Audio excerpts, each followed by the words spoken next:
Are you ready for some great meal ideas? Well, come along with me while we go through this week's What's for Dinner. Great, easy, simple recipes for weeknight meals. Hello, family and friends. I'm Susan, and welcome to my home. And on this week's menu, we have Big Mac salad, Mexican Chicken Alfredo, Philly cheesesteak sandwiches, and chicken Cordon Bleu Casserole. It's Monday night, and it's time for something quick and easy. A Big Mac salad. Healthier than some of the things I make, but still really good. So, my ponytail is already up. Let's get to cooking. And I'm in the process of making a Big Mac salad, or the way I make a Big Mac salad. Everybody does it different. Some people use the little onion bits that you can put in here. I use real onion. I've basically already sauteed up my hamburger meat. I've added some onion in. While it was sauteing, I did add some Goya adobo. For some reason, it just gives the hamburger meat a really great taste. And I'm just going to let this simmer down with the onion in it for a little bit. It gives it a nice oniony flavor. And then we'll make the salad here in just a little bit. All right, now I've got the lettuce on the plate. I'm going to go ahead and put some of the hamburger and onion mixture on top of the lettuce. Just quite a bit of that. I'm going to go ahead and get some cheese and add to it. And I'm doing sharp cheddar this time. Cheddar cheese is what they have on a Big Mac.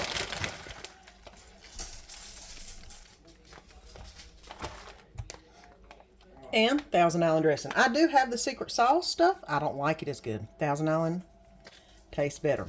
Now this is Danny's, and I know he's going to want a little ranch on it too. So I do a little bit of ranch to go with it. He does not like pickles on his. So this is Danny's Big Mac salad. Here's my salad. Lots of hamburger meat. Lots of cheese. And I just want some Thousand Island on mine.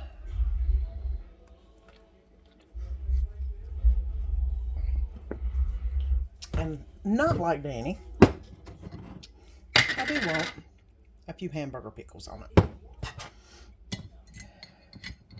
Because it's always a little unusual to bite into a hamburger pickle whenever you're eating one of these salads.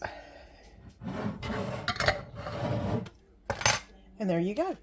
A Big Mac salad. It's what's for dinner Monday night. It's Tuesday, guys, and it's Taco Tuesday. But we're going to do something a little bit different today. We are going to do a Mexican Chicken Alfredo casserole is what we're going to do tonight. That taco pasta was so good last week. I wanted to try something similar and see how good it was this week.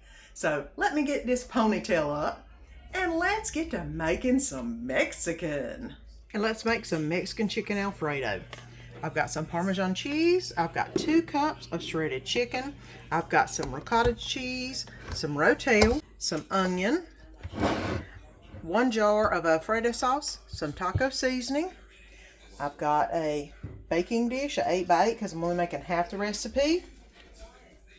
And 8 ounces of penne pasta that I've already cooked. So let's get it all together and get it baking.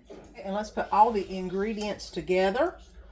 I have the penne pasta that's already cooked. I've got 2 cups of chicken that has been cooked and shredded. It calls for 2 tablespoons of minced onion flake. I'm going to use regular onion because y'all know me. So I'm going to put some onion in here. All right, that's good. A jar of Alfredo sauce.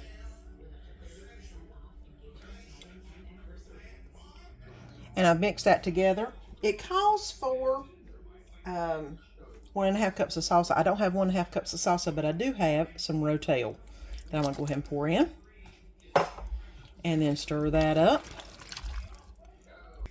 It calls for 1 cup of ricotta. I have a 1/2 cup of cottage cheese, which should do just as well. I'm going to go ahead and stir that in. It calls for 1 tablespoon of taco seasoning. which I'm going to go ahead and stir that in.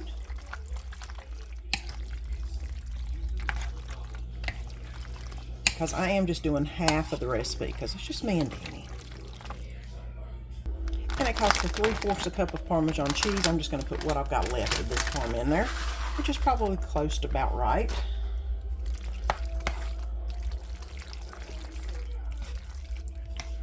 I'm going to go ahead and put this in the baking dish.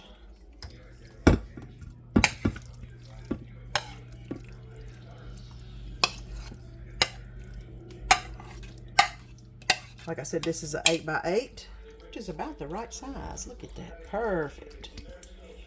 All right.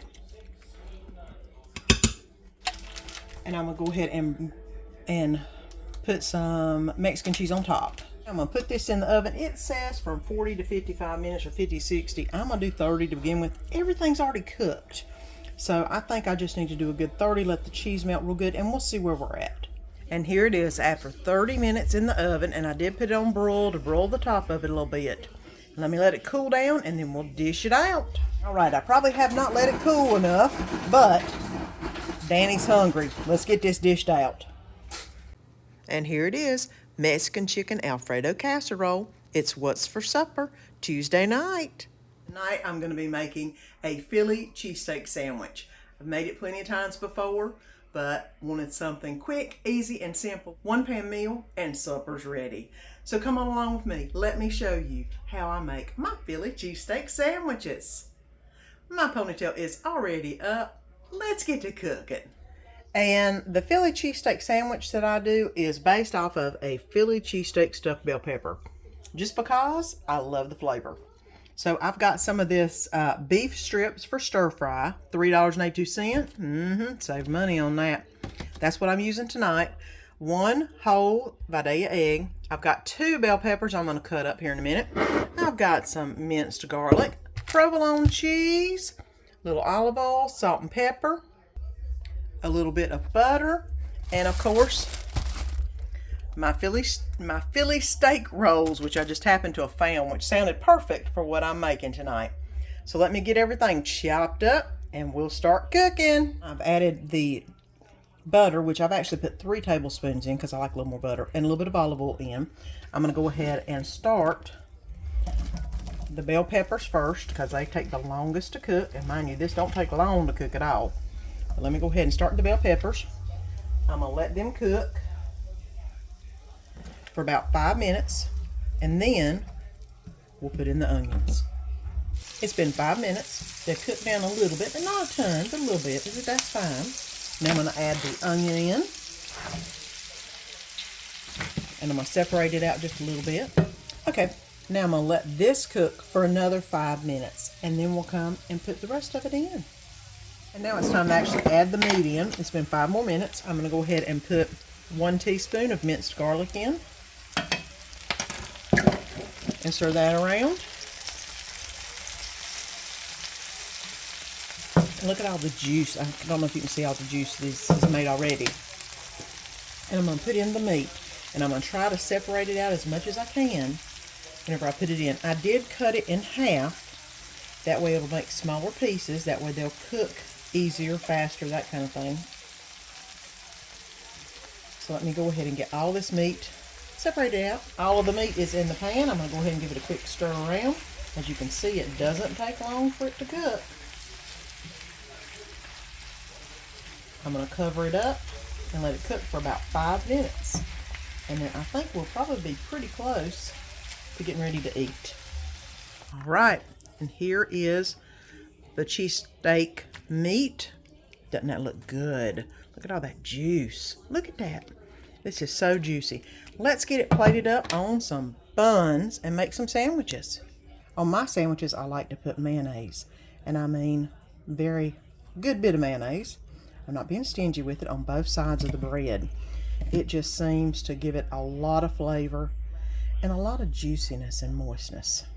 So that's the first thing we do. The second thing is to actually put the cheese on there. And I'm going to see if I can fit 4 pieces of cheese on here. I usually do 1 on each side.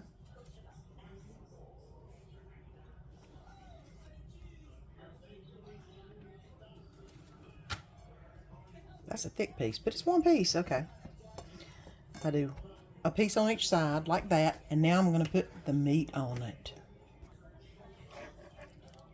Now, I do put the meat just on one side, and I do put lots of onions and peppers on it because it's good.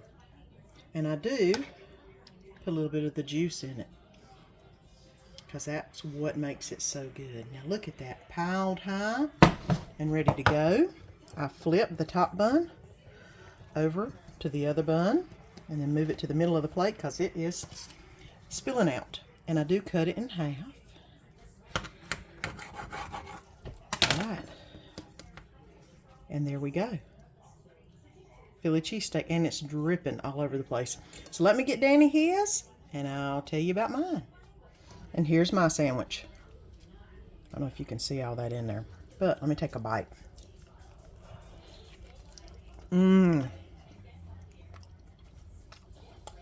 Moist, juicy, exactly what you want a sandwich to be. And that is a Philly cheesesteak sandwich. And that's what's for supper Wednesday night. And it's Thursday night, and we're going to have some chicken Cordon Bleu Casserole. Simple, easy. I already had some chicken that I made too much of earlier in the week, and I'm just going to finish using it up now with this recipe. Cleaning out that fridge, that's what I'm doing, getting ready for grocery haul tomorrow. So, my ponytail is already up. Let's get to cooking. And let's make some chicken Cordon Bleu Casserole. You're needing some stuffing mix that I have already made, some cream of mushroom soup. I may put a little bit of onion in it. It doesn't call for it, but you know I love onion. I've got 3 cups of broccoli florets. I'm supposed to have 2 cups of ham. I've got about 1, but that'll do because I've got quite a bit of chicken. So let's go ahead and get everything put together and get it in the oven. And I forgot to add Swiss cheese to it. So now that we've got everything, the oven is preheated to 375. I have already prepared the stuffing mix to make it easy. And then I'm going to go ahead and put the chicken in, the cream of chicken soup,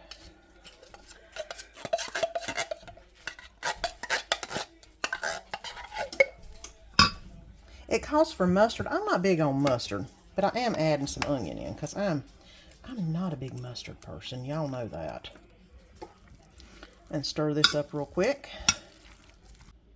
So I've put about 3/4 of a can of water in with it because it looked dry, and I don't want dry.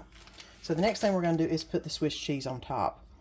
They said to basically lay the cheese on top, and then we're going to put the stuffing mix on top of the cheese. So let's go ahead and get this laid out if I can get it to separate, but you know what, if I can't, I'll just put them on too thick, and then they can melt all good. Now let me get the stuffing mix that's already prepared and put it on top. I said to sprinkle on top, but you know, I'm doing the best I can with this.